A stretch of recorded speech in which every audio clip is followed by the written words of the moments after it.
Hello. We have one person waiting. Let's see who that is. Nope, it's just me, I think, participants. Hello, if you are watching. Oh, I'm not in frame. Hello, welcome to the autonomous UAV workshop with autonomous drone workshop with University Drone Pilots. My name is Bernard. You will have to give me a minute. I'm still working a little bit on one side of the PowerPoint because I can't find the slide with the thing.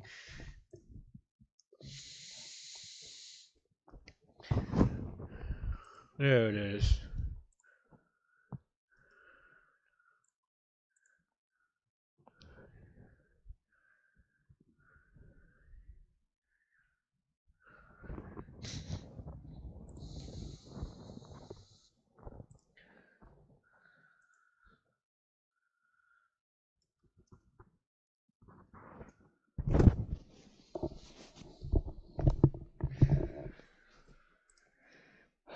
Okay.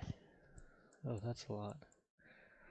I'd like to ask if anyone's on the stream, just type something in chat, say how are you doing. I'd like to know that there's someone actually there.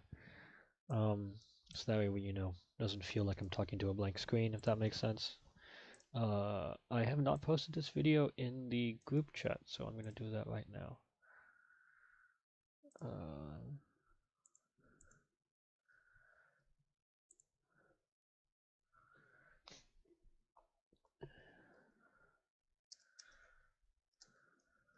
awesome. Okay, so okay, there was literally no one watching this. Welcome to this. My name is Bernard. Let me really quickly get the last two photos I need.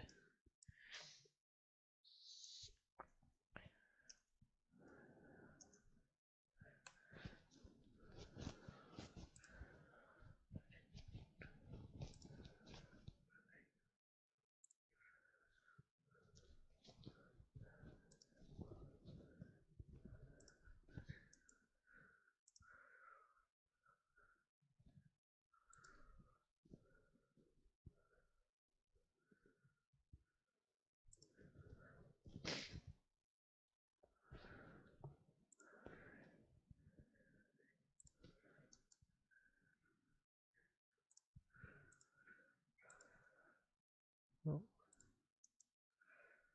ah, thank you, Matic, for making my life hard. Dink. There we go.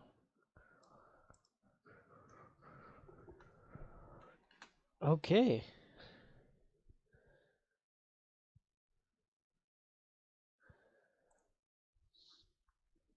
Right. Give me 1 second to make sure that everything is set up properly. I'm going to really quickly. Okay, we should be good. Hello, welcome to the Autonomous Drone Workshop. My name is Bernard Lee. I am going to be your instructor for the day. If you have any general questions, please put them in the chat. We've been doing these workshops for a while now, so if you want to get started, make sure to check Workshop 1. We have all these workshops. We've been doing a couple of these now. We just finished introduction. We just finished drone build with Carson. Carson was really good at it.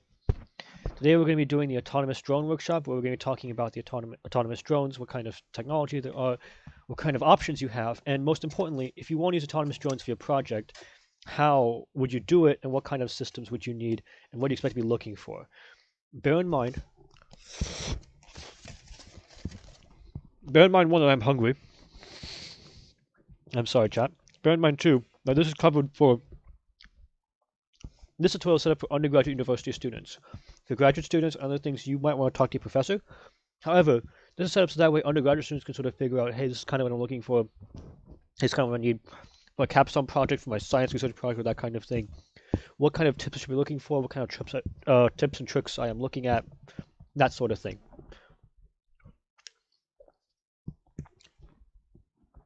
Okay, let's get started. Again, this is the Autonomous Drone Workshop. We've been doing workshops again for a little while. My name is Bernard. I'm with University Drone Pilots. And let's get started.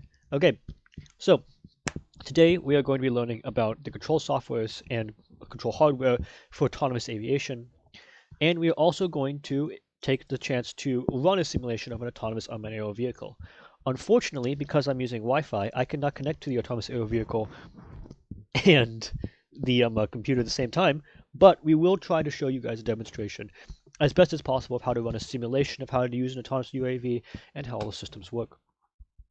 Takeaways I want to get to you guys for this are quite simple. The technology for autonomous drones and some autonomous functions are readily available and they're relatively inexpensive, right? Some tech systems you are trying to do are going to be really easy to do autonomously. It's going to be quick and pick up, quick and use, and it's going to be really nice to use. The only thing is that there are limitations to autonomous flight. And again, as a graduate student or a PhD student, trying to solve those limitations is going to be an incredibly hard challenge. If you're trying to build a company, that might be a good idea to look into solving those challenges. But there are some limitations to what autonomous drones can and cannot do.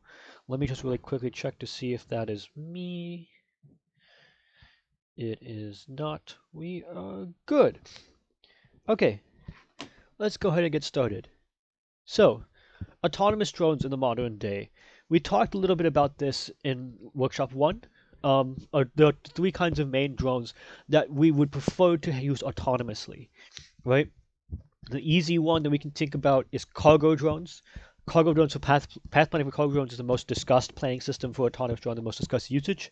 For autonomous drones, it's really easy to get up, have the system plot, here's point A, here's point B, travel this point and come back around. Cargo drones are extremely useful that way, where you can just, plug in and go. And hopefully in the future, they'll be able to run without a human data point. Data collection drones, also one where you would like autonomous drones, especially when you need high accuracy data or high accuracy mapping. Having drones that run autonomously instead of by a human pilot means that you can take the model that you're developing from a human pilot and stitch it back together to work much better, as opposed to trying to cobble together gyroscope, GPS, and other LiDAR data post after flying a human pilot, which has a little bit of extra motion, stochastic stuff, and that kind of thing. The other one that's kind of showing up all these times is film drones. Almost every film drone that you will buy commercially has autonomous functions. Just nobody knows how to use them or nobody wants to use them, right? So film drones are needed to set up and reset up and reshoot the same exact path over and over and over again when they're shooting a movie, or especially when they're shooting a short video, because you want to get multiple different recordings of the same things. Now you can pick between three of them and say, this is the best recording. Having a film drone with path planning is incredibly useful, especially in situations where you have to get it once, because you have to get it right. So you can send the drone up, even if you only have to get one recording. Like say if you're doing a fun stunt or an incredible stunt, you want to have your drone be able to perform that function to a T. So you'd want to test your autonomous drone, and in order to do that, the best way, if you're not a good pilot, is to stick to autonomous, right? Let's talk about all of these in a quick minute though. What makes these advantageous? What makes it advantageous is it's using large open spaces, because you're trying to film something. You're usually filling in a large open space. You're collecting something in data. You're collecting a large amount of data outside. Or if you're cargo planning, you're traveling distances, right? Autonomous drones are also good for traveling, right?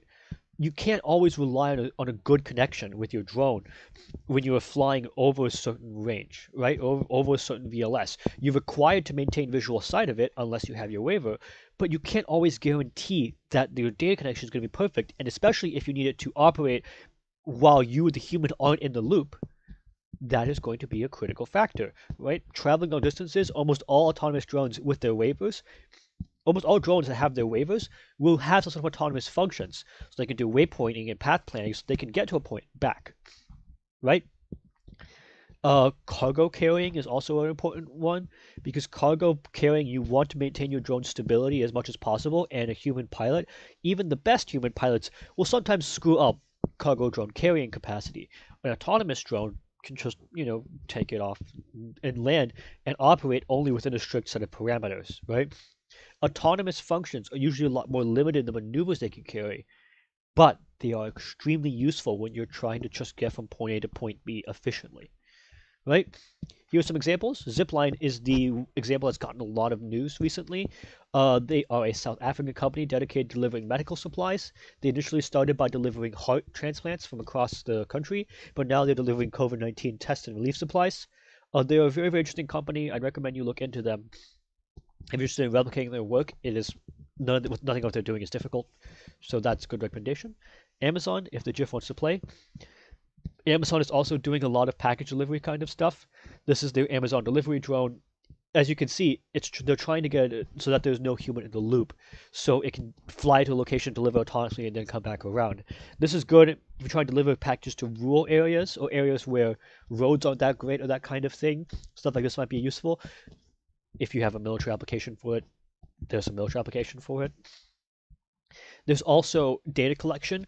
Data collection is the one that most undergraduate students will see and use if they're trying to develop something along with an autonomous vehicle, right? This is UGCS. I gush over UGCS because I wish I could afford it. But UGCS is the most common mapping tool because it's built around that. You can have multiple drones path plan and do data recording of certain things, record certain data and that kind of thing, and map it. Because if you're flying it with a human, you don't really know exactly what points you're flying to. You're just flying and hoping that you're matching the points. If you have an autonomous drone perform an autonomous function, you know what the GPS coordinates are when you take your pictures. You know your GPS coordinates are when you're taking your system. So at that point, you can actually path plan to say, hey, here's how all of this works. Let's just get it done. Right? Okay. That's the advantages.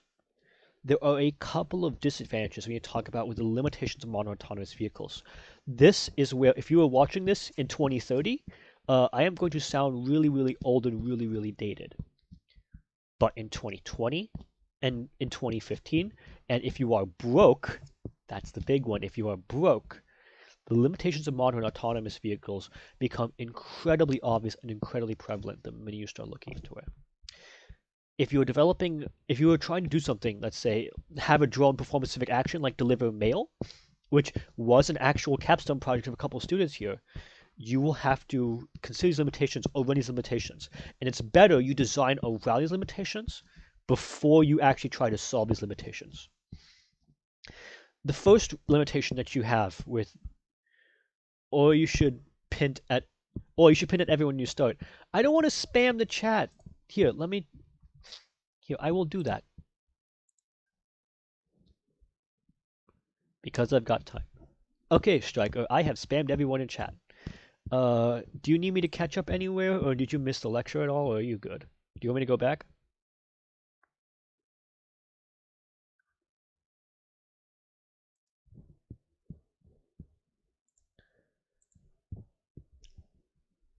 I guess not. Okay, the first limitation of modern autonomous drones is that it requires you have accurate mapping data, right? Accurate maps are very, very, very hard to come by, especially ones where you require stuff like autonomous navigation, right? You are limited to what you can do. Awesome. I don't think anything actually makes an announcement. I don't want to pester people. Requiring here, I'll just put in the general chat because I'm a nice human being.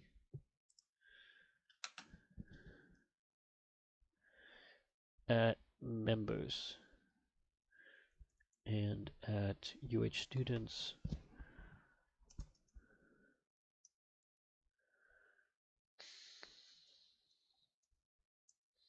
Okay. All right, Striker, let me know if you've gotten that message. Okay, back to this.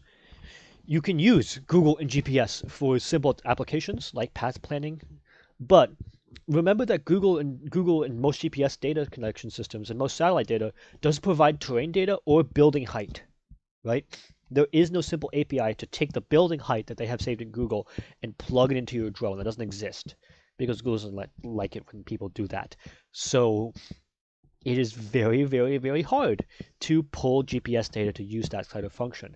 It's also very hard to navigate through terrain data, right? So if you're trying to operate near mountains, if you're trying to operate near valleys or the Grand Canyon, because I have seen the carcass of an autonomous drone slammed by the side of the Grand Canyon, and I felt really bad for that guy. It's not my drone. I don't know the operator, but I have just seen a dead carcass of a drone, and I'm just like being sad. Terrain data is a huge critical problem with requiring accurate map data because you need to rely on accuracy if you're trying to get somewhere, right? If the GPS says there's no tree here and then there's a tree there, which is quite common, you will hit that tree, right?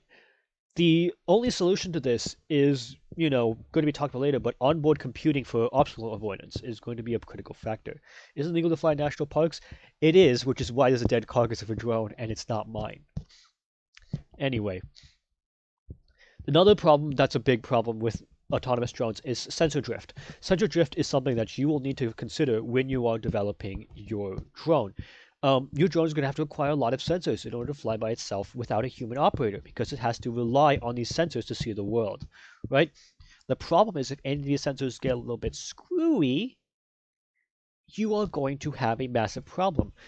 Drones at this moment are just now getting good enough to use visual footage to navigate, but they still rely heavily on all the other sensors like GPS, gyroscope and accelerometer data, the pitot tube data, the magnetometer, which tells your compass location, all that other stuff. If you're trying to do an outdoor location, you rely on these sensors. And if these sensors mess up, even if one of them mess up, you could have disastrous results. Real airplanes have been brought down by these problems. Boeing's 737 MAX 8 had this problem where they were taking their accelerometer data and messing with it before it reached the pilot, which caused them to read bad problems, right? Is this an issue with missiles and stuff? Yeah, kind of is. Missiles have a little trick they can do where they get around terrain data, but we're not allowed to access that as students, so assume that there is no solution to that unless you are DARPA funded. Um, but the most biggest case where a pitot tube failure, and pitot tube is an airspeed sensor, where it failed was where it killed 230 people flying from Rio de Janeiro to Paris. That is not something you want to joke around with. So when you are developing a drone, you need to be able to test stuff. And most importantly, you need to be able to make sure that when it fails, or if it fails, or if the drone says something's not right here, it knows to then say, okay, we need to call the human, we need to tell the human something's going wrong. If the human take over and recognize that problem, right? Another problem is the limitations of GPS, right? GPS by itself, when you go under a bridge, when you walk into a park, when you get somewhere that's not outside of your cell phone range, your GPS starts to act a little screwy. It doesn't know where you are, right? If you're in a car and your GPS stops working, you're driving. Your car is fine. If your autonomous drone uh, goes around that, you can't do that, Striker, by the way. That's illegal. You can't record LiDAR data of buildings you don't own. You could if you asked all the buildings, but I don't think you want to go to every building in Main Street and record that. Just a warning. Um, but you could totally do that if you were doing some other technology, and there are easier ways of solving that. Those are just graduate level problems. You won't have the ability to solve them as an undergraduate student or even as a graduate student if you're trying to use these for an application, right? This is just I want to pick up autonomous drones. Here are the limitations that you would run into, right? GPS, if you're driving a car and your GPS stops working, it'll just say recalculating, right? If you're in a drone and your GPS stops working, your drone says, I'm going to slam into a wall. Google has a trick. I'll get into the tricks in the end to how to solve these, but I'll go into those. But there are some tricks you can use to solve this. You can not rely on GPS. Again, GPS is really inaccurate. GPS.gov, which is the government-run GPS system, that says there's 16 feet of inaccuracy. That is massive, right? That's a big leak, right?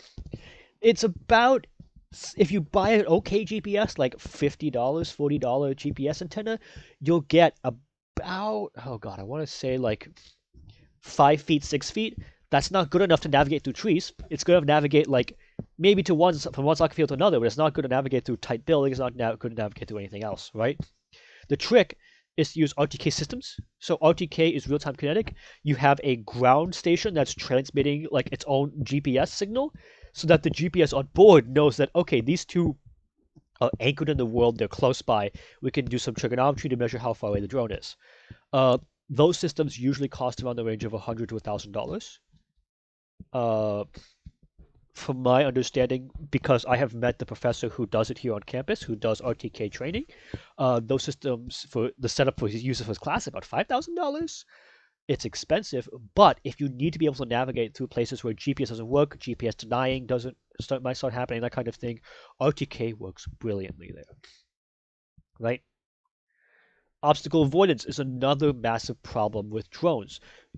Most autonomous systems, especially most autonomous commercial software that you can download for free or you can buy, don't really have a way for you to avoid obstacles without knowing the obstacle was there first.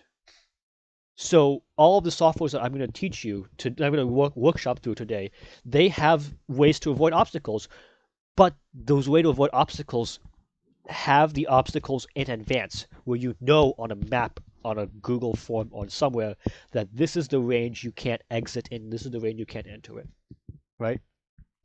That is the obstacle avoidance section, right? The solution to that is coming.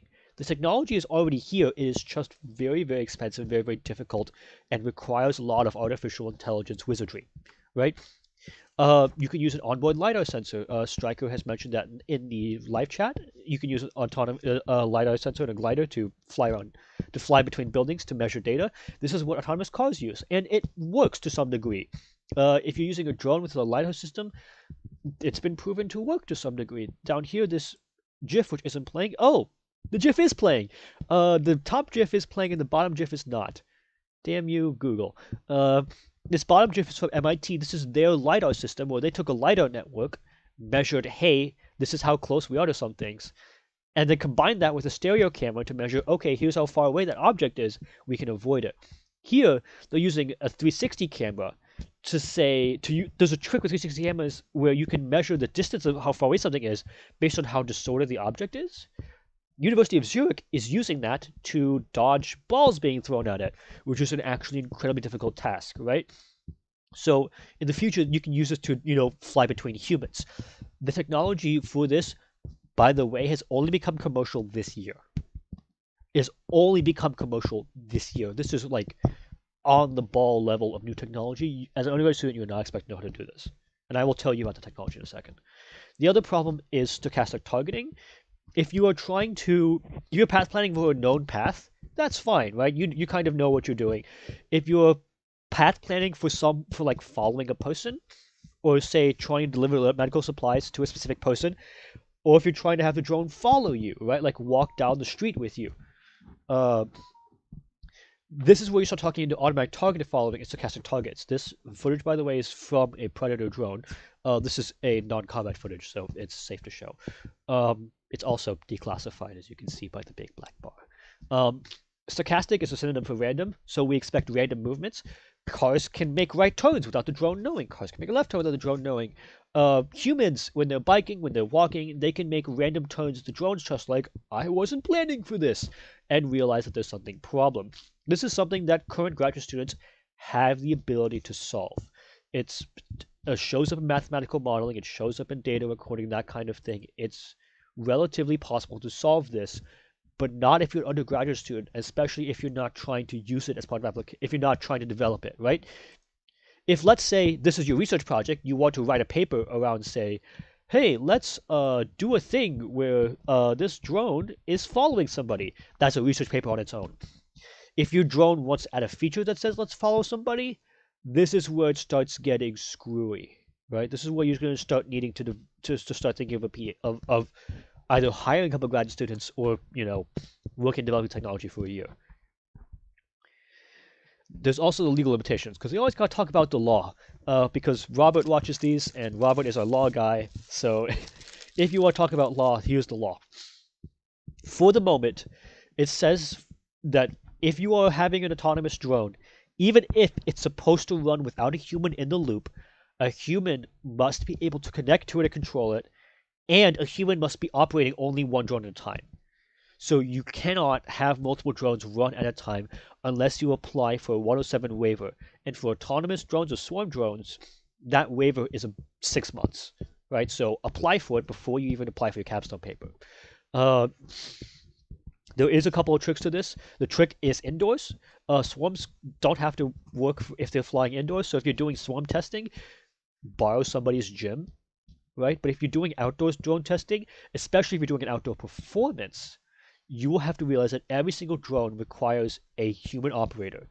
There's a second trick to this, where not every human has to be a pilot. And this is where you start getting into the legal gray area, right? It just says that every drone has to be watched by a human, but it's not saying that every drone has to be controllable by a human, right? You could have one qualified pilot and four regular people just standing there watching the drone, making sure the data looks okay, or engineers just looking to make sure the data's okay, and that still qualifies for flying five drones, right? However, it is best that you start considering looking up the law. And if you have questions about the law, here's the law workshop. Just because we have to plug ourselves in again, right? There are coming solutions. And the easiest solution to this already has existed for the last 20 years, right? The most advanced technology is vision onboard navigation. This is what the GIF is. Skydio is doing using a Sky autonomy engine. This is what Google and Facebook and all the other crazy guys, they're doing something similar to this, right? There are a couple of research papers in the UH talking about this as well, including one from, oh god, I cannot remember his professor's name. There's a big poster of it in an engineering building. But these do exist, right? There's also direct satellite communication UAVs, which is something that only the military can do because it's millions of dollars, but they can connect their drones to the satellite network, and the satellite network can provide all the data they need to do really accurate position mapping, right? This is how the military gets around it. Because they connect to their satellites, and the satellites have really accurate map data in real time. So they can just use that. But the most common one and the most really simple way to solve all these problems is something called human in the loop. Human in the loop is only taught at UH in a theoretical capacity. Having taken a class where it's taught in a theoretical capacity, it was only taught as a 1 week lecture. But it is the most commonly used method for solving all these problems, and it's a simple one. Put a human in the decision factor. A drone can make decisions on its own very easily. You could try to get it to program for anything, but the easiest solution is to just have the drone recognize something is wrong and call up a human to do it. Or have the drone and the human work together in tandem situations where it figures out what's going on, right? The human is the one giving the instruction to the robot, and the robot is the one performing these actions in real time. It is taught as a theory. Political Science 4343, which is Cause and Politics of War, is covering it as part of the Artificial Intelligence Week. I know because I passed that with flying colors. Polls, Navy, Air Force Science, National Security Studies, and NSCI, which is national. It's the military classes. All of these are the courses. It should be NSCI, Military Science Curriculum. All these classes will cover it only in a theoretical capacity. Dr. Becker, I forgot to add his stuff to it. Dr. Becker also covers it in a theoretical capacity. We're having humans in the loop doing control algorithms. But the simple solution for how do we solve all of these problems is just make sure there's a human watching it. Right? Make sure there's a human connected to the drone. Make sure the human is watching the drone. And make sure the drone knows to tell the human, hey, there's a problem. What do I do next? Right? That already exists. Don't try to do. If you're a graduate student, you only expected to be able to perform a human in the loop for applications, right? Anything more is literally a 2-year research project and a tenure, right? You can't expect to do that for a capstone, right? So if you're trying to get a drone to go through trees, you're trying to get a drone to go through anything else, you can try to do all of this crazy stuff. You're not going to succeed. And I know this because even bluntly, if you were able to do this, you would be an MIT graduate student. I don't even know about any MIT undergraduate student that be able to know how to do this by themselves. They require teams of 20 or 30 engineers to figure this stuff out. Right? The Skydio autonomy engine was built on about 15 high-level Cornell, MIT graduate school engineers, right? Some of them with PhDs. This is not something that an undergraduate student is expected to know how to do, except for human in the loop, because human in the loop is just simple if statements, then statements. One to just keep the human operator as best as close as possible, right? There are times where it is easier to do things with a human. This stuff, like the autonomous navigation, have a human pilot do it. Why are you training an autonomous drone to do it? Just train a human. Because humans will be able to recognize, oh, that's a tree. I'm not going to hit that. That's a bush. I'm not going to hit that. Right?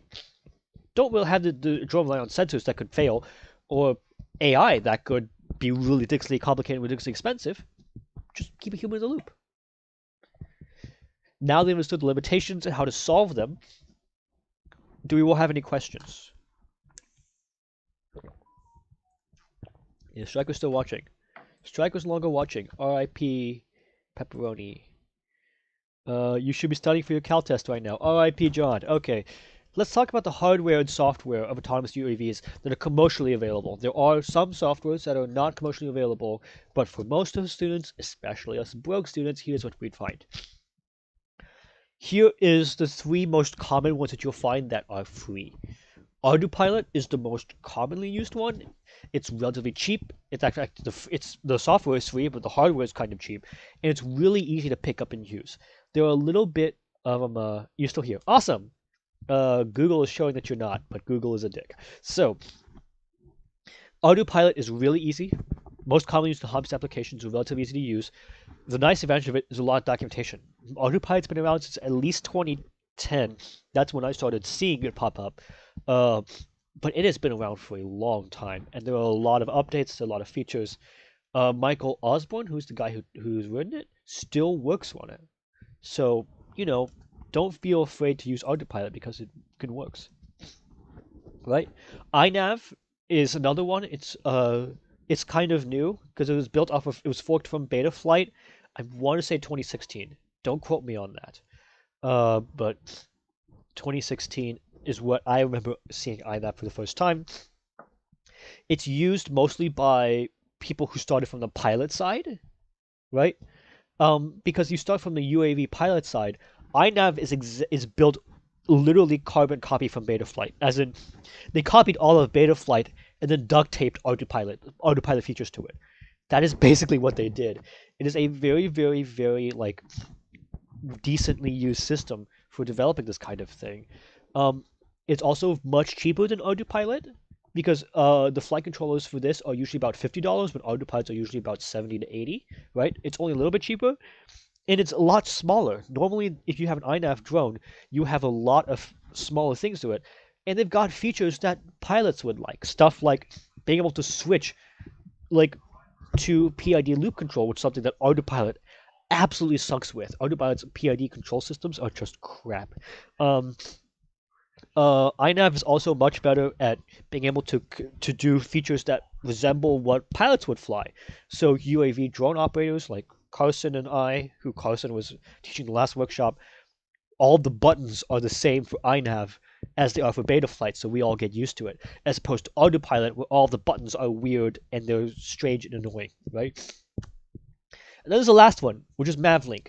Mavlink compatible drones basically mean that is a drone you're not developing, but it follows commands over Wi-Fi. So you connect to it like you're connecting to a Wi-Fi network, and it communicates from you and your drone via Mavlink, right? And we will talk about that in a little bit more detail in a sec, right? Autopilot, one-stop shop. It does literally everything, and we'll be using Autopilot in our simulation today, but it's got every feature you can think of. It's got point and click. You can use Google Maps. You can use Bing. You can use OpenStreetMaps. You can use custom mapping data. You can plug in whatever you want, and it works, right? Is Mavlink encrypted? It can be. It's a feature.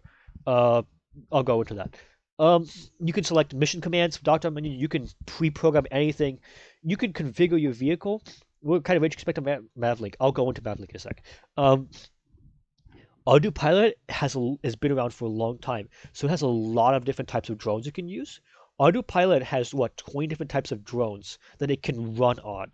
It is very, very, very well built compared to it, because it's been around for a while. It's very well built compared to Betaflight, compared to iNav, right? And in flights, it also has something which is nice. It's called SIDL. Software in the loop means it can simulate a drone on the ground without having to connect to a real drone and have the drone perform tasks, recognize problems, and then tell you stuff, right? And it has that built into the software for free. You don't have to buy anything. You don't have to spend $60, or you don't have to compile JSON files to crap stuff together, you can just click a couple of buttons and run simulations. And we will go through that. Autopilot is also very, very common when it comes to drones. There are a lot of drones which connect to it. The most common two are these types, which are Pixhawk, PX4. Pixhawk is the #1 flight controller maker when it comes to autopilot. They make almost all of them. The Pixhawk 2.4 is the cheapest and the most commonly seen. If you're seeing an old one, it's usually one of these nowadays, because these are starting to get old. The Pixhawk 2 is the one you will see a lot in, graduate labs, undergraduate labs. Dr. Becker swears by the Pixhawk 2s. He loves them. When he's developing his own drone from scratch, they are perfect for that kind of thing. PX Racer is Autopilot's attempt to compete with iNav. It hasn't taken off. That's a pun. For obvious reasons, there are a couple of things. Navio is a flight controller that sticks on top of your Raspberry Pi. The only problem with Navio is that it's really expensive. Like a Navio on board is $200. Raspberry Pi is $35. I am not paying for that, right? So Navio is also Navio and Orly are both autopilot carrying, and some drones are built off of autopilot. The two drones that are built off autopilot are 3DR Solo, which I have here, and the Parrot Bebop. So, by the way, these two companies are selling these drones for really cheap right now. So if you want to learn about autonomous piloting, pick up a Parrot Bebop or pick up a 3DR Solo on eBay because nobody's using them. And they are perfect for this kind of thing, right? iNav is the other type. iNav looks like this. This is their wiring diagram down here. iNav looks like Betaflight. It runs like Betaflight. It literally is built off of the same.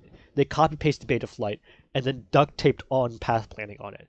But your Christoph, I know my webcam's off. Do you want me to turn it on? Yeah, I'll turn it on for you. I'll turn it on for you because it's covering up like the corner of the slide. That's why I've turned it off. iNav is usually used for long-range flying wings. That's what it was developed for initially. It's developed by basically a couple of pilots who were like, why don't we just duct tape Betaflight to iNav? So Betaflight to autopilot and see what happens. And they got to work, and this is what iNav is. The iNav doesn't have as many features in autonomous flight compared to like a traditional system, but what matters for iNav is being able to communicate with your drone pilot. Oh, I don't have a Parrot Bebop, but I will show you the other one in a minute. But yeah, it's difficult to get the hang of, but it's easy to, once you get the hang of it, it's really easy to use. And if you are using something like Betaflight, or if you are building your own drone from scratch and you've already seen this stuff before, it's literally plug and play. You will get used to it quickly. Pixhawk looks like this is the 2.4.8. I didn't bring my flight controller with me because I'm an idiot, but this is what it looks like. Right? You plug in your battery into your flight controller. Your battery has a power connector that comes with all of this. A kit with all of these features on it that doesn't come with the motors, by the way. That caught me. Is about $100 to $130. All of the Pixhawk stuff is about $130. Most is another $100, including your ESCs. And your flight controller is about another $100, and your battery is about another $50. But plugging it all together, you can put together a Pixhawk compatible drone for about $500. That's how much it cost me to put together my first one, right?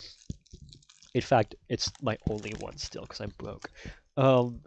For iNav, the stuff is much cheaper because using the same stuff you use. So this is a $30, $50 flight controller. This is Omnibus F4, which I have and I've broken. You plug all the stuff in, it looks like this, and it flies the same way you would expect a Betaflight drone to connect to, right? Which is good because if you're trying to do that, it'd be a good idea. Especially if you have a lot of experience with flying drones, but you want to sometimes be able to just, take your goggles off your drone for a minute and hold it there. Betaflight, if using Betaflight to fly your drone, and Carson will kill me for this, if using Betaflight to fly your drone and you say let go of your controls and want to stay there, Betaflight doesn't like sitting still. Betaflight likes to wiggle, Betaflight likes to move, it doesn't like sitting still, it likes to be in motion, right? Because it's designed for pilots who like to be in motion. iNav is kind of the middle ground, right? Pixhawk drones want to stay still as much as possible because the more still it stays, the more data it collects. The more data it collects, the more accurate it is. iNav is like this cute little middle ground where you could have the nice fits of Betaflight. You could have it flying ACO. You could have it do all the fun stunts.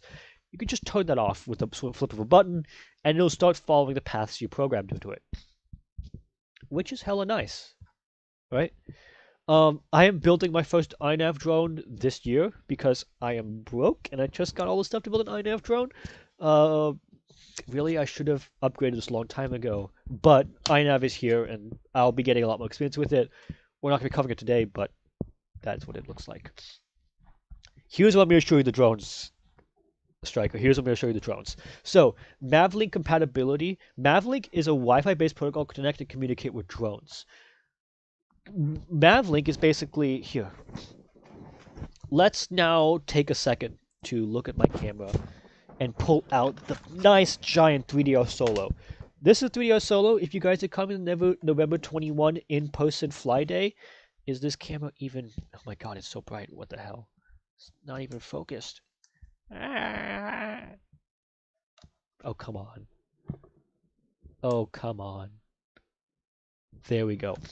This is a 3DO Solo. I used to have a sticker that said Han, so it'd be Han Solo. That joke never gets old. But an autonomous drone like this will connect to a ground controller, which looks like this. And the ground controller is Mavlink compatible. So what happens is one of these wires can connect to your cell phone or to your computer. For me, it connects to my computer. Right?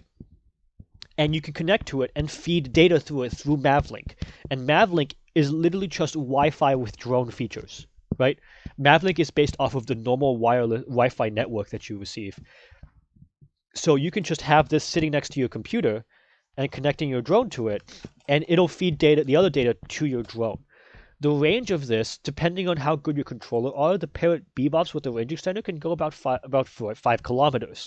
The 3DO Solo with no range extender will go about 1 kilometer, right? Which is, I've never gone it that far because this drone is expensive when I bought it, and, you know, crashing is a danger.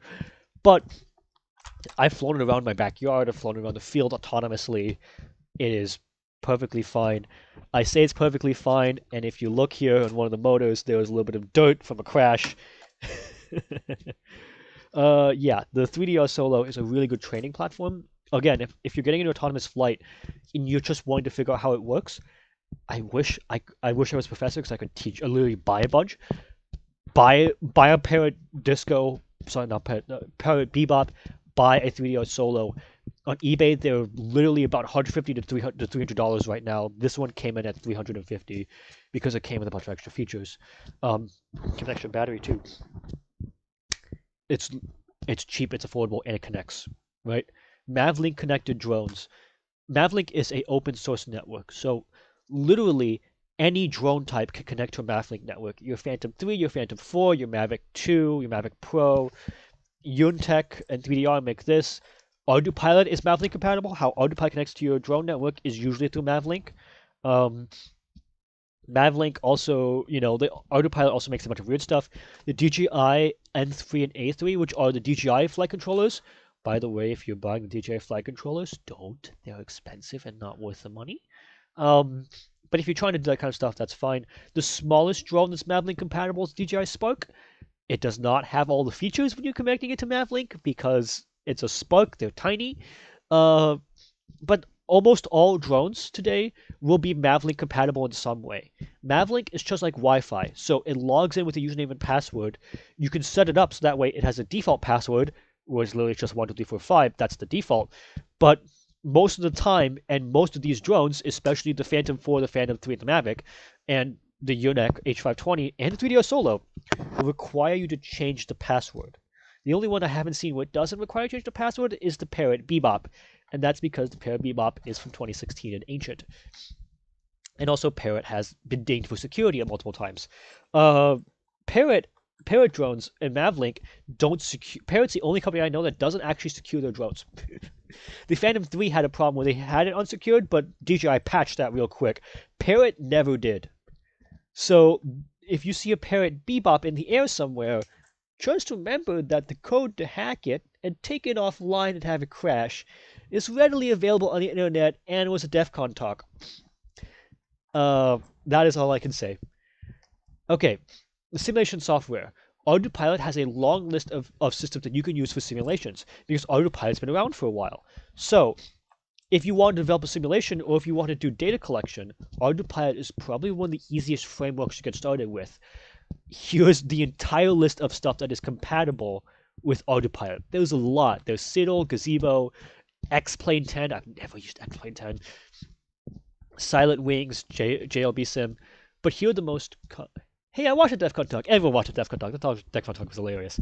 But the most common ones you're going to see are this. JSON. JSON is used for web service. It's most commonly seen when you're trying to make stuff like web servers. So if you have someone in computer science and you're watching this, you'll recognize that. Or if you don't, you'll recognize it pretty soon. Citadel is the common one. Citadel's number 2 because it's free. JSON's only like more commonly used because everyone like takes JSON files and plugs it in. Literally, if you are talking about JSON files, all of competitions will hand you the competition data in a JSON file. Having gone back and looked at when I was working for AIAA, the other university drone team, which by the way is not attending this workshop today, all of the data for the competition came in a JSON file because JSON is really easy to develop databases around, right? So if you're developing drones with databases, JSON is really good to simulations. Citadel is the second type where it's just because it's free and because it's built in, everyone uses it, right? Simulink is MATLAB's. If anyone is doing stuff with graduate level research or PhD level research and you are at the University of Houston, you will be using Simulink because Simulink, everyone wants to use MATLAB, right? Simulink is MATLAB's built-in communication device for connecting with drones. It is how they get Mavlink to work on MATLAB, and it works just fine. So if you're trying to get data from it, it's there. Gazebo is the fourth most common type because I can't count. And Gazebo is the official DARPA virtual robotic simulator. Gazebo is what they use to do all of their fun research and fun simulations when it comes to swarm technology.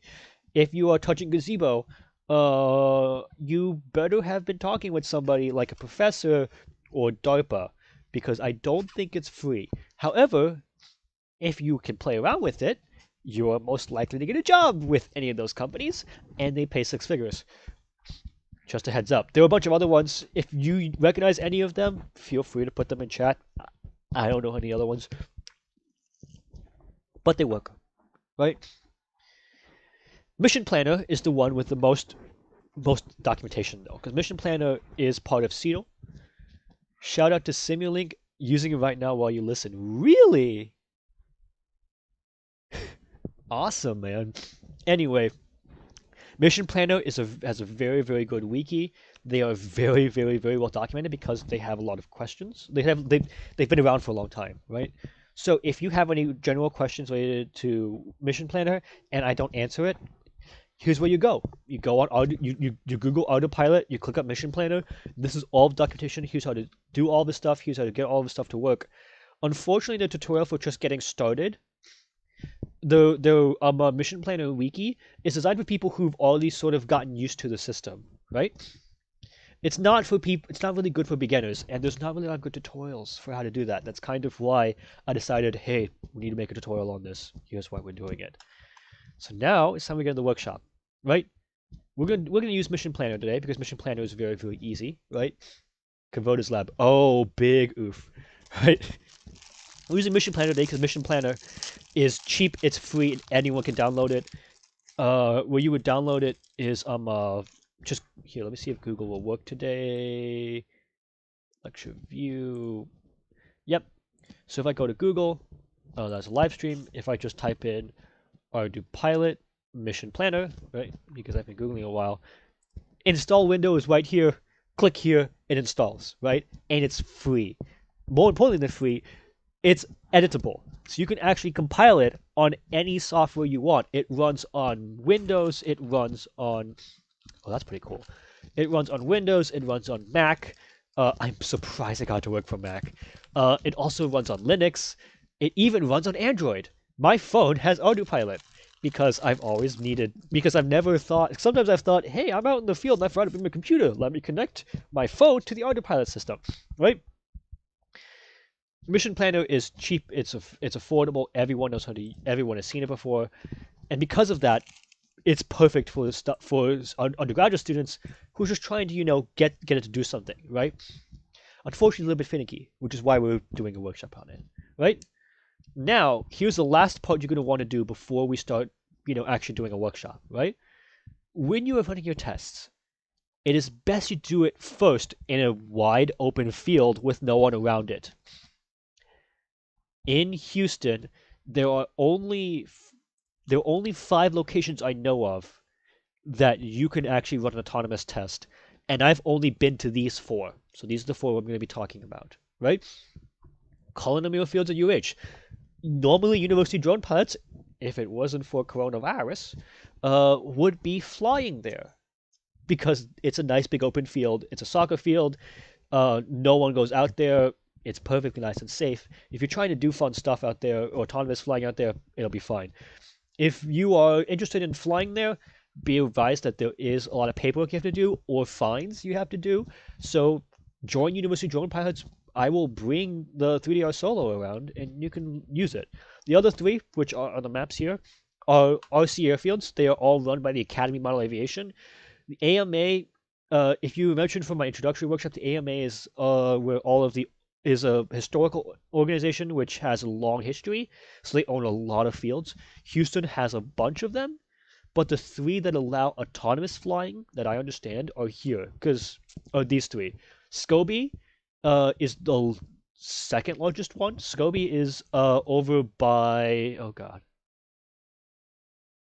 it's over by the west of Houston. Yeah, west of Houston, because you're heading to west of Houston, right? Memorial City. So if you see Memorial City Mall, it's literally right. It's the park, big park over there, right? That's where Scobie is, right? And they're really nice. They've got a lot of good model makers. I have not been there in a while. I've only been there once in my life, but they're very, very nice people. Tom Bass. Unfortunately, Scobie is really, really a stickler for being an AMA member. They're the ones that are the most strict being AMA. The other 2 are kind of like, you're not AMA, okay, that's fine, but remember to get signed up. Scobie is George Bush Park. That's correct. 45G. Thanks for catching me on that because I didn't sleep today.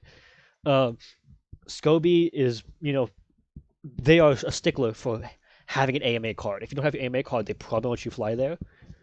But if you have your AMA card and you're an AMA pilot, or you have an AMA license, because it's like $50 a year. Actually, no, I think it's gone up. I think it might be $100 a year now. I need to check because I haven't renewed mine yet. It is a perfect place. It's a perfect place to go to, right? To do that kind of stuff. Tom Bass Park is my watering hole. This is where I do most of my autonomous tests. Tom Bass Park is a really nice small park area.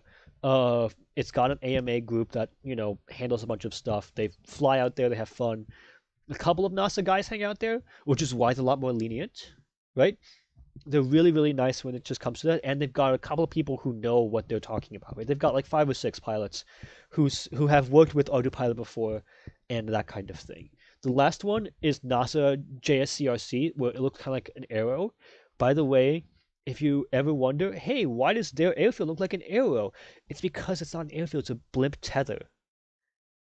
NASA Johnson Space Center's RC airfield test before they put all the planes in Ellington because they didn't have enough space was literally just a blimp tether spot.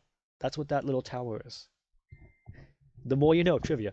In any case, NASA JSCRC is probably the best place to go if you're not trying to fly with us and you're trying to fly for free. They are very, very, very lenient when it comes to not having an AMA membership. Because as a kid, I would just try to drive over there all the time whenever I had free time. And they were just like, oh, hey, cool. Come take a look at this. Everyone there is NASA or ex-NASA. It's almost like 100% NASA because you have to drive through NASA to get there. Until recently, I think they've recently added a way for you to enter there because coronavirus, JSC is closed, so the pilots there, who are all old farts, wanted to get over there and, fly a little. So they got over there. Um, it's run again by the Cabin Aviation, but they're really nice to talk to. Contact them if you want to run an autonomous test and you don't want to run it on campus. You don't want to go through the permits to run it by yourself or fly with us. They're probably the best place to find unless you own a giant plot of land, right? Now here comes the question. Where do we want to go? So I'm going to quietly boot up Autopilot, Mission Planner, while we're doing this. Does anyone want to pick one of these 3 airfields to go to? Anyone have a preference? I'll give you guys about a minute, but if there's no preference, I'm going to pick Tom Bass Park because that's the one I'm used to. We can go anywhere. We can go NASA. We can go Cullen. We can go anywhere. It's up to the internet.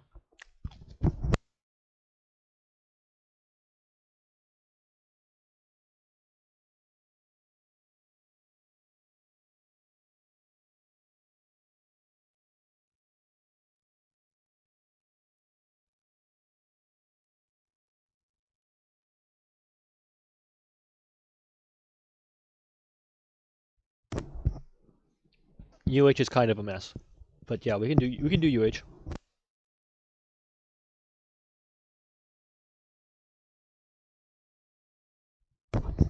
No, man's a tie. A tie between Scobie and UH.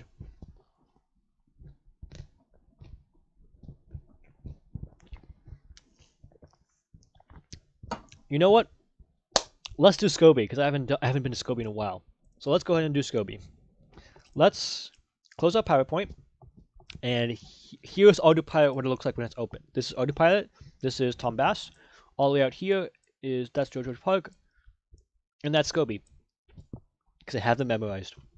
Scobie is right here, George Bush Park. Tom Bass is all the way down here, right here.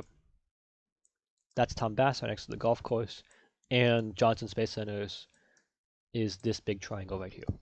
Screenshots are from there. Look, again, it's a tower. His car is still there.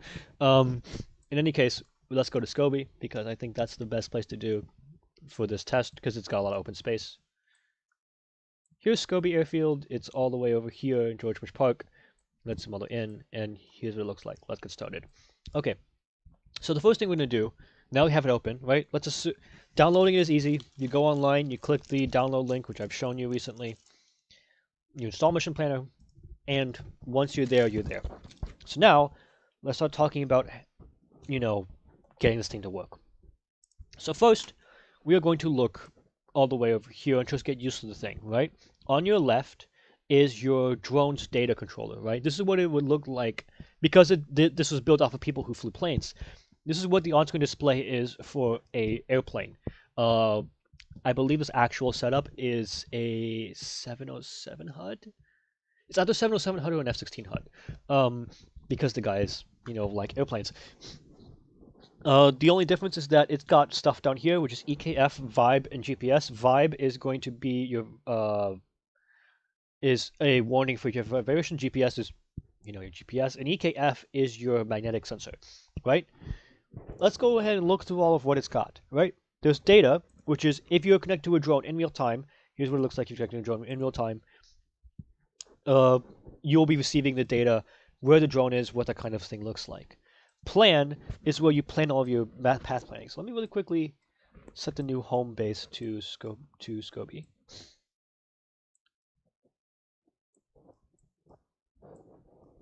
So let's go to plan. Let's go zoom into Scobie, and we will set home here first. Okay, cool. All right, let's just make sure we've got that set up. Here is where it says firmware. Firmware and config are where you set up the actual flight controller, right? So let's say you are ready to program your drone to set up your drone from scratch. All of the built-in stuff for how to configure it, all of the tricks you were adding, all of the parameters you were adding, all of the data you want to add to it, all the setup, right? What kind of stuff you want to add to it, GPS, RTK, SIK. I think I've just lagged it to death, right? joystick, PX for flow, Bluetooth, antenna, all of this hardware stuff is all here, right? So you can work with all of this to figure out, hey, this is how to configure my drone, here's how to set it up. If I was smart and I'm not an idiot, I would have brought my flight controller to plug it in to show you guys how it works. Unfortunately, I was really tired last night, didn't sleep, so I forgot to bring my flight controller. But if you plug your flight controller and you push connect, it will give you all of the firmware for what to install. And here's a list of all the drones that it's compatible with. There is even more than this. I know there's even more than this. No, there isn't. So here's all of the official stuff that Autopilot supports. There is even more stuff if you want to. You can click on these and they'll open up subtrees. So Copter 4.5 will open up subtrees for other kind of things. This is an octocopter with a double reverse, a tricopter, a double tricopter, a ground robot, an airplane, a sub, a helicopter. This thing has a lot, right? There's a lot of features packed into this thing because the same technology works for everything, so you just use it for everything, right? There used to be a full list of, here, let's click all options just to show. Version type, stable, platform. Here's all of the types of drones that it might connect to, and the types of thing. It connects to Sky Viper? When do they add that? I've got 2 of those. I will plug that in. You know, autonomous stuff, it's got a lot of different, too many options applying with filters. 10,000 different firmwares? Again, Autopilot is really, really well supported. Oh, it's not showing up on the stream. Oh no, because I don't have capture card. Click on all options, click on that kind of stuff, and it'll show you a long list of interesting stuff that you could use. Autopilot is really, really well connected, and it's got a lot of special stuff. Somewhere in here, I can't remember where it is how to build hybrids. You can build hybrid planes where it's a half plane, half quadcopter using Autopilot because Autopilot's got all the stuff built into it. I don't remember where that's saved though.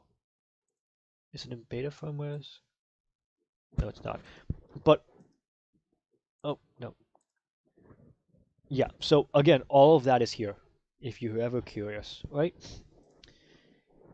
Configuration is that. Help just takes you to the wiki, right? It literally just says, check for updates, check for beta updates, click here for the wiki. Here's how to set up all your drones. Please visit the wiki for more information. Here's where it starts getting interesting. Here's where we talk about the simulation.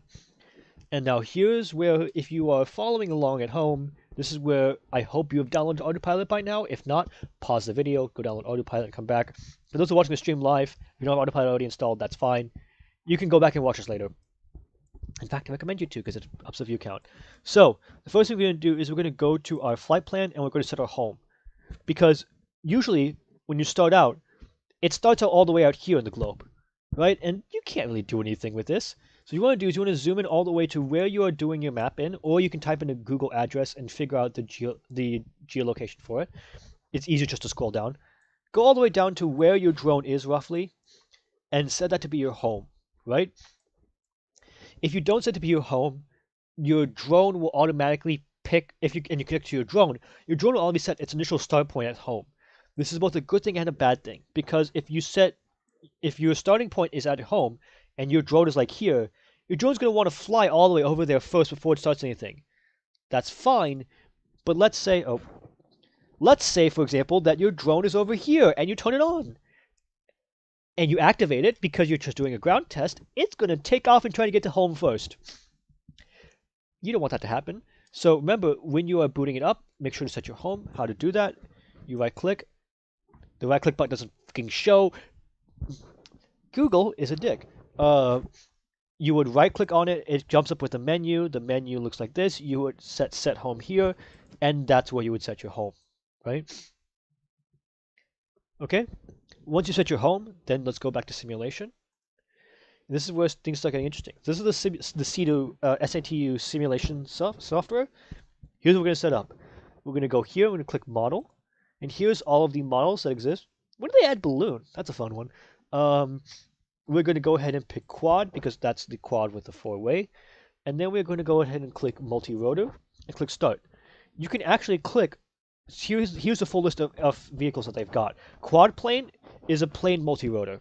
So take off as a multi-rotor in this transition to plane and transition back, right? X-plane, X-plane heli is sort of the same thing. Quadcopter and X is all of the same stuff. Hexacopter, octocopter, tricopter, helicopter, rover, CRC-7, JEB-7, flight axis. Motorboat. What are they? Oh, because there's a guy who developed a motorboat. Yeah, the motorboat exists. You guys can't see that, but there's sailboat.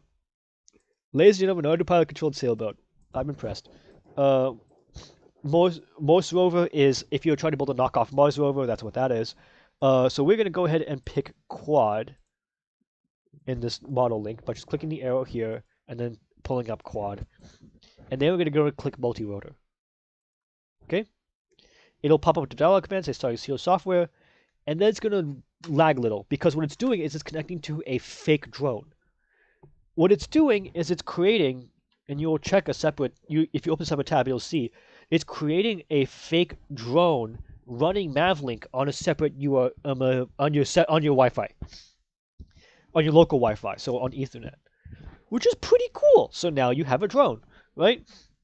As you can see, the drone is now connected. You can see this connected here. You can see what type it is. You can see that it's connected to a wireless port. Please do not spoof that wireless port. Actually, I don't think you can. And you're now getting fake data. This data is just noise data they randomly generated, so that way it feels more realistic. Again, this is a pretty realistic software simulation, so you've got all of this stuff that might be useful, right? If you notice, a little bit earlier when we just connected it, the EKF was red. EKF is your magnetometer. So in the real world and in your drones, if you're autonomous navigation, your EKF takes 30 seconds to a minute to set. Your GPS also takes about the same as well. It says we have it set to RTK fixed. We're going to need to change that. So we're going to go to configuration. Setup, actually. Optional hardware, we're going to click RTK. And instead of saying that, we are going to... Oh, right, of course it doesn't. We are going to click... Oh, it's not letting me connect the GPS network because of some magic. Okay. Let's just pretend for a second that's connecting the GPS network. Okay. So the simulation is running. To go back and view it, you could go back to data, and here it is in the real world, right? So here it is, kind of in the GPS world, doing its own thing, right? Now here's where things get interesting. Let's go to plan, right? Here in the planning world, you can see down here, sometimes it's over here to the right, but for me it's saved down here for some reason, and this is the most modern version. You will see add below. Command, delay, lat, long, frame, delete, grad angle, and all this kind of stuff, right? This stuff gets randomly generated. This stuff gets generated depending on what position you're taking. Latitude, longitude, your latitude, longitude, and your command is here. What we're going to do is we're going to go ahead and click add below, and it's going to create a command, right? This command starts at your position 0, 0. So it starts exactly where your home base is. If it's just... Because there used to be a glitch where if you just have it as 0, 0, it would glitch out and recognize that it can't travel that far and panic. So what it does now is anytime it reads 0, 0, it's starting from your home base. You want to take off waypoint, you want to set it to take off. Because if you want to fly autonomously, you have to get it to take off somehow. So we're going to click this arrow. We're going to click takeoff, right? And then we are going to have some fun with it. Let's first start by clicking randomly on here. And you notice that it generates immediately after takeoff a waypoint. Waypoints are the method that drones use to know roughly, hey, this is where you want to go, right? It'll give you a height. You can change that height to, let's say, 50. You can change it back to 100, right? And all of this stuff tells the angle, the max gradient, all the kind of stuff that you might want for that kind of thing, right? So let's set these all to 100 just to make our life easy, right? And let's just, because we can, go up and back down the airfield, right? So if you are trying to move it, you can use right click to move everything. Let's click all the way here. It'll go from this side of the airfield and then back to this side of the airfield. And then we're going to add one more command. Notice how it's saying 0, 0 in the lat long again, right? We are going to set that command to be return to launch. Return to launch returns to exactly where you took off, which should be your home coordinates, right? Remember, you need... And you need all of these commands in order for this to work. If you don't have a takeoff command, you just set waypoints, you're going to get a little bit of confusion, right? It's going to think, I haven't taken off yet, but it wants to move here. What the hell is going on, right? There are takeoff commands for robots too, for ground robots too. It should be guided enable for ground, that kind of thing. There's also a turn to launch, and there's one more command we want to add, which is land. Right, it's all the way down here. Oh, as usual, we have screwed this up. Oh, Jesus Christ. Okay. What just happened here? Thank you for being a dick. Okay, it tried to delete all my commands by accident. So let's do takeoff again. Here, here, here, and then add below. Make sure to set it to land, and add one. Sorry, set this one to return to home, so that way it returns to your launch point. And then the last one you wanted to set to land, so that way it lands by itself, right?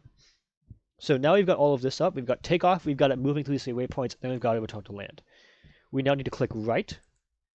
It will pop up a dialog box saying it's right, and then when you click data, your path will show up. If you don't click right before your data shows up, it'll just look like nothing. It'll look kind of weird, right? So now we are here. There is two more tricks we need to take about before we actually take off and fly. If we go to actions, actions are where we send commands to the drone to perform specific things, right? We can restart, we can resume, we can disarm, we can arm the drone. If we click arm right now, it'll arm, and then it will immediately disarm within the next couple of seconds. The reason why is because it's on auto mode. Auto mode sucks.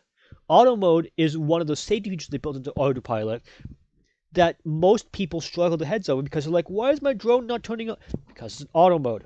Auto mode is really, really weird. Well, it doesn't really do anything except just exist. You want to set it to a flight mode, because this modes are the mode that the actual drone follows. So that way it knows what to do. What you want to do is set it to something like, where is it? Position hold. Position hold is the most common one because, so there's altitude hold, position hold. Altitude hold works the exact same way it works in beta flight. Position hold works the same way it works in iNav, where it uses the GPS, right? So both of those exist. We use position hold because it's a little bit more accurate than altitude hold. But if you're doing an autonomous flight, or if you're flying with autopilot control at all, you want the mode to be set to one of these two. And you can also configure it to be controlled by a flight controller if you have a flight controller plugged in. So user params, it's in here, right? So we're going to set position hold, and we're going to click set mode. It is now going to change from auto to position hold right here. So let's just to show that it's doing that, right? Click set mode. It's acting weird again. Let's go to auto. Set mode. It's on auto mode, which does nothing. If we set it to position hold, and we click set mode, it's now saying position hold here, right? That's good. That means we're doing okay. The next thing we're going to do is just look to see if there's anything red on this board. If anything is red, wait a second, it'll fix itself. EKF takes a minute because that's what at times GPS will take a minute as well. And then we need to do one more thing. We need to set this, which is the command, to mission start. All of these drones have pre-built command functions that are built into it. You can trigger these commands either through here by right-clicking on the map and saying, hey, these are the commands I want to do, or you can actually send this here and set the mission type to do this, right? So now if I arm the drone, it's going to arm, and then it's going to wait a couple of seconds, and it's going to stay armed on the ground, because it's not receiving a command to do anything, right? And eventually the simulation will recognize there's a problem and disarm. Here's what's getting interesting. If we want to perform its task, let's click arm, and let's click mission start, do action. It'll give you a dialog box. Let's click OK. And the altitude starts climbing. Right here on the right side, you will see altitude. It's starting to go up. Here's the ground speed. This is the pitch angle. This is the yaw angle. In the real world, if this is connected to your drone, and I clicked arm, disarm, and then clicked mission start, do action, it'll take it off. Right? because it's now taking off in the simulation. And now in the next couple of seconds, it should, once it reaches 100 feet, it should set to 50 feet to make life easier. It's actually in meters because I'm an idiot. Once it reaches 100 meters, it will now go ahead and start following the path. And while it's doing that, we can talk about it. Autopilot kind of works this way, where it comes up with, look, it's doing this, right? Autopilot gives nice flat curves. It's programmed that way when using waypoints. Waypoints allows it to sort of make a decision on the fly as to, hey, this is how much I need to turn for this area. It doesn't care about being 100% precise, but it cares about being close enough, if that makes sense. Right? Here's where it's making its most hardest turn, because it's got to stop and it's got to make a full reverse, which it just did, and perform that. On it, you will see 3 lines. Your black line is the drone it's the position your drone is wanting to travel, right? Your red line is the position of your red line, your orange line, positions of your camera. So if you want the camera to look a specific way and your sensors to look a specific way, that's where the orange line will be. And if you want to mess with the angle of those, the pitch of those, that is all going to be in your setup and your configuration, right? That is all buried in there if you want to mess with that. Here on the top is your timeline. This is the timeline of what it's doing. Over here, you can see it's now pitching backwards to make a reverse turn. See that? And then it's going to swing around, hopefully. Oh, no, it doesn't. A return to home usually doesn't care what direction your camera is in, which is kind of a problem, right? If you're trying to get something to like fly properly. So remember that. There's a configuration file to set that, but the easiest thing to do would be to just make sure that the drone is lining up before it's landing, right? That's just a little trick for you. Once it reaches here, it's going to stop and level itself out, and it's going to start slowly landing. There we go. The altitude is slowly coming down. And then once it lands, it'll disarm by itself. Right? Autopilot is really good at this kind of thing, because if you want a path plan to do stuff, you can just click a couple of buttons and it works, right? Now that we've messed around with the easy stuff, let's go ahead and cause the drone to crash by clicking abort landing, and then just clicking disarm in midair. Yes. Now that means look at the altitude. That vibe blue just turning red means it just crashed. The simulation recognizes the drone has crashed, and it has fake crashed, right? Thankfully, in this real world, you could just arm it and it would do it again. In the real world, had I done that and armed it when it wasn't landing at the ground, it would have slammed into the ground at about 12 miles an hour. Again, you want to be very careful with the buttons you click here. You click any of the buttons that aren't this one and this one, or setting it to joystick mode. Joystick mode means you're connecting it to your flight controller, right? You say stop flying it by the human, stop where you are, give it to a human. If you click anything besides these 4 buttons that it's given to you, most of the time it just causes a crash. So don't. Again, this is why autopilot is free. It's because it's finicky, right? But if you get all the little tricks of it, it works beautifully. Here's things that get interesting though. Let's go back to planning. Let's delete all of our waypoints. And let's do some fun, right? Let's do some fun. So let's leave takeoff, because takeoff is important. But let's say now we want to do something interesting, right? Hang on. Crown. It's resetting its position. Okay. Let's right click on the map somewhere and let's click polygon, right? Draw a polygon allows you to draw the 4 corners of a polygon once you click using red markers, right?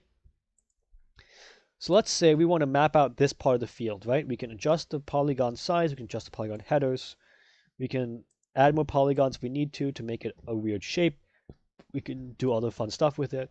But let's just say we want to map like these trees or something.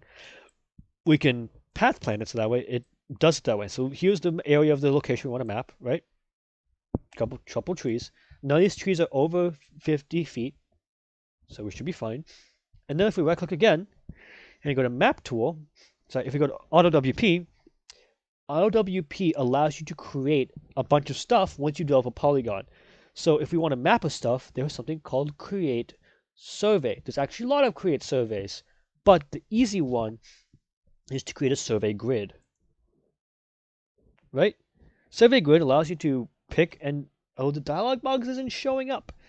I really need to capture card. I'm sorry, you guys.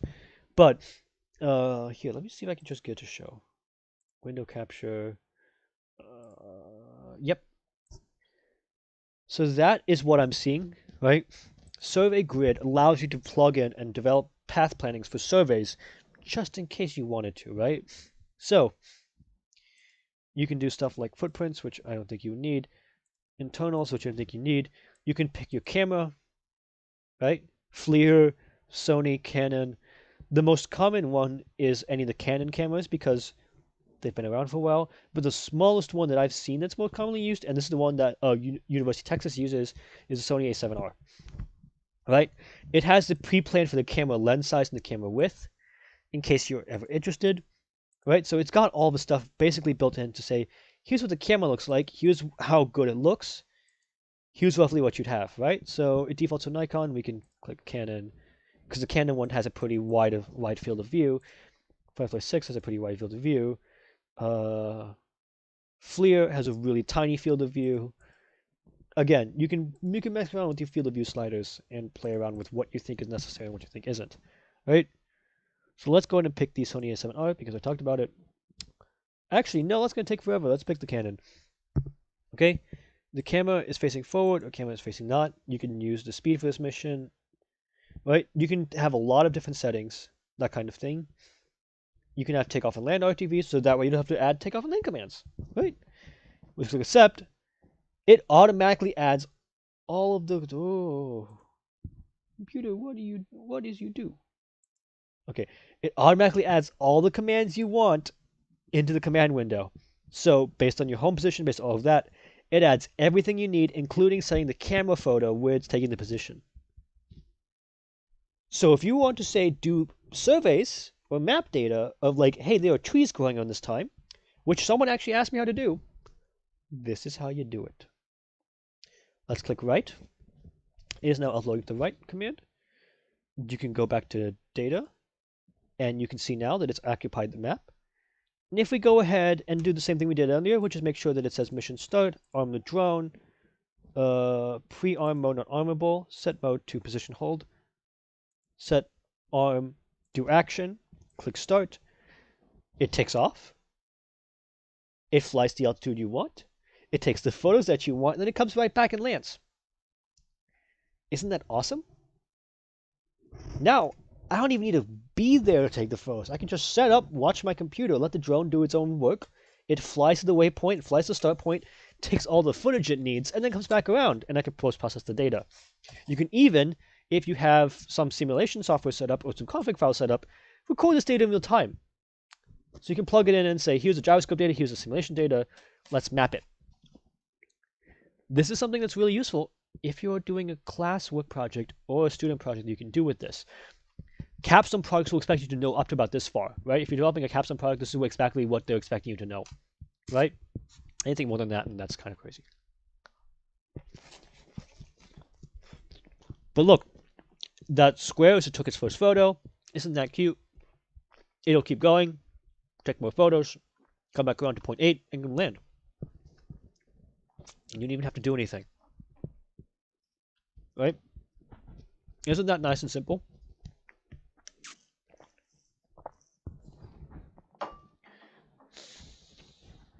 Okay. Notice how it takes all, it pre-calculates, here's all the photo sizes. It marks exactly where it's taking the photos, which is good in case you're trying to stitch it back together and create a big map of it, you know? And then once it's done, it'll just come back and land by itself. Hella nice, right? You can even draw polygons to insert obstacles. So if we draw another polygon, right? I have to draw a new polygon. Polygon. Oh, it doesn't let me draw a polygon. Okay. Let's draw one polygon at a time. You can even choose other functions for this. You can turn your polygon into a no-fly zone. So if your drone reaches this, it'll immediately reach, oh, I've screwed up, and return to home.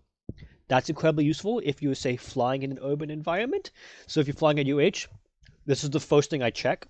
If you are flying autonomous, is do you have your barriers set up? And if you have your barriers set up, you can take off, you can land, you can do whatever the hell you want. If you don't have your barriers set up, I'm not going to let you fly. Right? But look, it's already finished taking its photos and it's coming back home. Neat.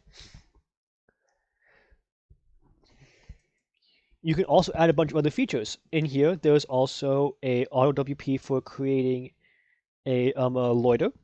So loiter means it'll fly in a circle for a specific amount of time, right? Until you can set a specific action, right? When it's in loiter mode, you can upload actions to it while it's still in the air, right? So let's say, for example, that once it's done with the action, right? Let's say, for example, once it's done with what we were taking photos with, we want to say, we don't know, we want to stay in the air because we want to go do more stuff, right? We can right-click, insert a loiter mode for a time of, let's say 1 minute, and it'll stay in the air for 1 minute and accept commands for 1 minute. So while it's holding there, we can say clear this table, right? Add more stuff to it, and then when I click right, and then when I click run the mission, it'll run a new mission in the air. Isn't that nice? Right? Autopilot has a lot of features. If you are interested in learning these features, the best recommendation is to start playing around with Sea-Doo, right? The automatic simulation software. There are so many built-in features into this thing, it is almost impossible to go over it in a 2-hour lecture, which I'm not going to because I'm almost out of breath. But Autopilot is very, very, very effective if you're trying to do some specific function, right? And again, remember your limitations. Remember that Autopilot's not perfect for everything. It's got its problems. But when you avoid those problems, or if you develop around those problems, you can get really, really cool stuff and really, really interesting data. 90% of the time when you're using a drone, you can just pick up Autopilot and program it on the fly. You can use your cell phone. You can use your Android phone, your Windows phone. Hey, Jacob. You can use your computer, connect it to your flight controller, and do all of that. We have a lot of extra time right now, so here's where things start to get interesting. I am going to attempt to connect to my drone. This is the 3DR Solo. I am going to go ahead and power it up inside the building with no propellers, because if I powered up propellers, I'm going to start another fire. All right, plugged in, push the button. We're going to activate the controller as well. And now here's where things get interesting. Now I'm going to have to probably, I do think I need Internet Ethernet for this. I'm going to click disconnect because it'll stop the simulation software. I'm going to really quickly grab my Ethernet cable because I'm going to need that.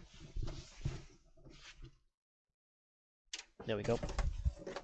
Okay, let's see if Google doesn't want to kill me for switching to Ethernet in the middle of a stream. And we're not going to connect the drone. So the controller, this controller, is a Wi-Fi system. So if you have a DJI system, it's cabled. Oh, it actually is connecting. It's reading GPS. Isn't that cute? It's not going to pick with GPS inside this building. This building is like EMF shielded.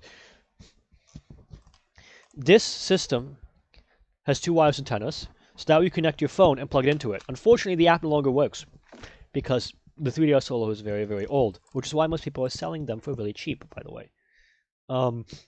But we're going to connect to it via this. If you go back to lecture view, here is the normal cam, magnetic interference. Of course, in magnetic interference, there's no magnetism.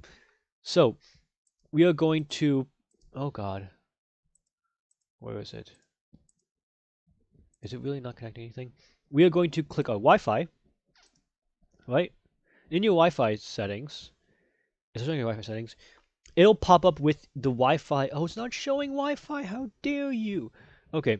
In your Wi-Fi settings, it'll pop up with the Wi-Fi of your drone because the drone will have a wireless connection. Click it, log into it with username and password. Once you do that, you are connected to your drone in the real world. It is that simple. It is literally connecting to it like a Wi-Fi connection. As long as your controller stays within range of your computer, your drone works. And remember, from the lecture workshops, okay, I'm going to be done with autopilot for a moment. A lot of stuff is connected to this, right? A bunch of drones are Mavlink compatible. Every Mavlink drone works the exact same way, where they have a Wi-Fi signal you can just log into, right?